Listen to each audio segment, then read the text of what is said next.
Friends and fellow Floridians, our home, the great state of Florida, has much to be proud of. We're the third most populous state in the union. We have a booming, tourism-driven economy that continues to grow each and every day. We have a world-class environment that shapes our way of life with a diverse patchwork of Floridians who celebrate our differences as strengths, while finding common ground on the need for lower costs with higher pay, easier access to affordable health care, safer communities free from gun violence, a good education for our children, and a love of freedom. Real freedom. By my democratic view, much of this has been put at risk by the divisive agenda of a governor vying to be the most conservative in the nation. Banning books? That's not freedom. Limiting protests against the government? That's not freedom. Claiming to be pro-business, yet attacking Florida's businesses, both big and small? That is not freedom. Forced pregnancy and birth, even in cases of rape and incest? That is not freedom. Floridians struggling with the skyrocketing cost of living? That is not freedom. This, my fellow Floridians, is the true state of our state. The party of supposed limited government has developed a taste for control, and with it, an aversion to accountability. Hiding behind a brand of freedom I don't recognize, while the governor amasses nearly unchecked power. We must all pay attention to what's happening over the next 60 days, because under the current state of affairs, things have already gone both too far and yet not far enough. My fellow Floridians, I'm addressing you as the proud leader of the Florida Senate Democratic Caucus, a strong, diverse group of committed warriors fighting on behalf of everyday working people, but also as a lifelong Floridian and the mother of 2 young kids with grave concerns about the path of our beautiful great state. It's true, Florida's economy is booming, but from the southernmost point to the Gulf shores, working people continue to struggle. When Floridians can't earn a living wage to create their own version of the American dream, it's time to ask ourselves why. When homeowners can't afford property, health, and car insurance with no relief in sight, it's time to ask why. When the elderly can't afford health care and families are having to ration insulin, it's time to ask why. When teachers and first responders can't afford to live in the communities that they serve, it's time to ask why. This is the true state of our state, and Floridians, you deserve better.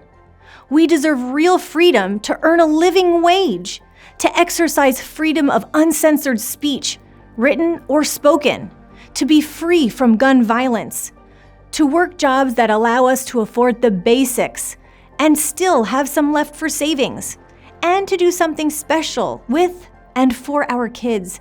That's the Florida that Senate Democrats are fighting for. Our caucus is fighting for Siobhan and Ricky and Christina, for Maxwell and Tracy and Stella, for Onelia and Paisley, for Yoni and Bernardo. Real people in communities across this state who work hard and deserve more.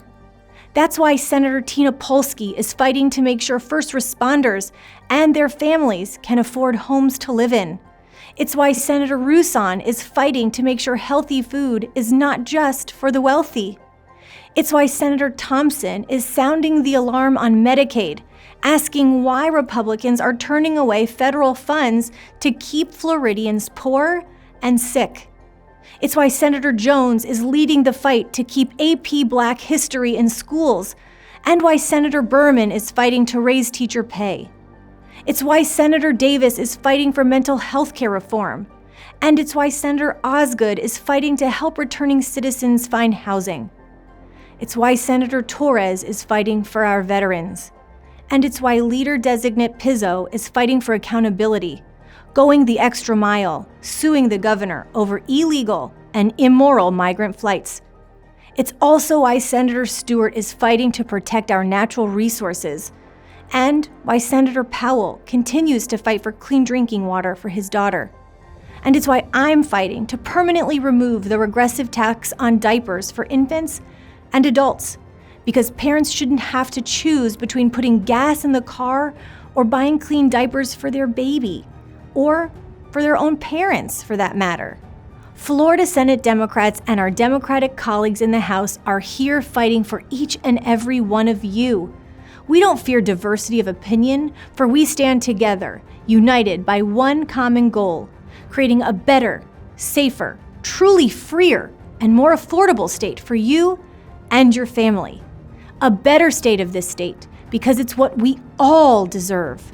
My friends and fellow Floridians, the time has come to lift up your voices, to speak up and to speak out, because if we don't, things will only get worse.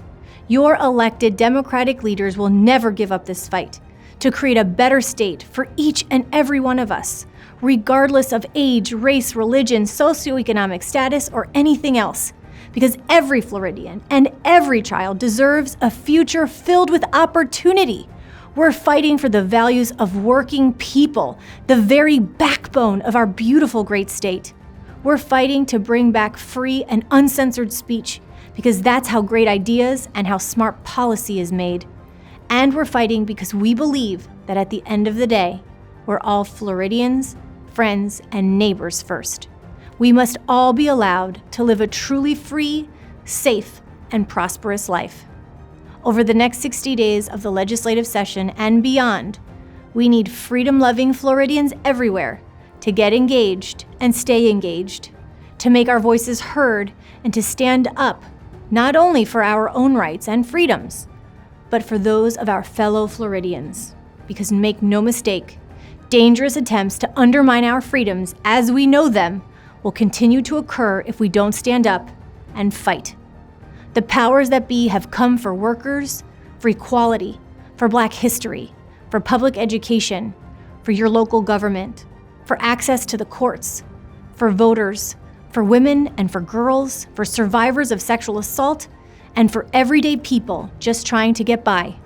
Make no mistake, we are only as free as the least free among us, and together, we must fight.